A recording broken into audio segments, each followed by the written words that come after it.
আমার আপু আপু ফিরে আসুন, জান্নাতের দিকে আসুন, ঠিক না?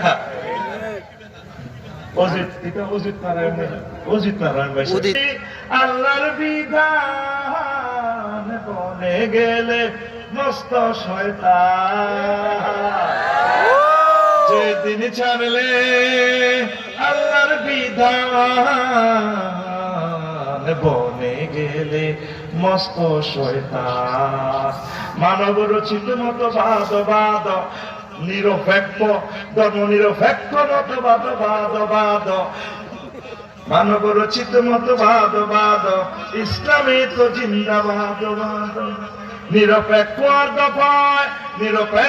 দফায় করো পট সবে নট যাবে কেমনে বে হাস্ত তুই চিটার বড় মস্ত তুই চিটার বড় মস্ত।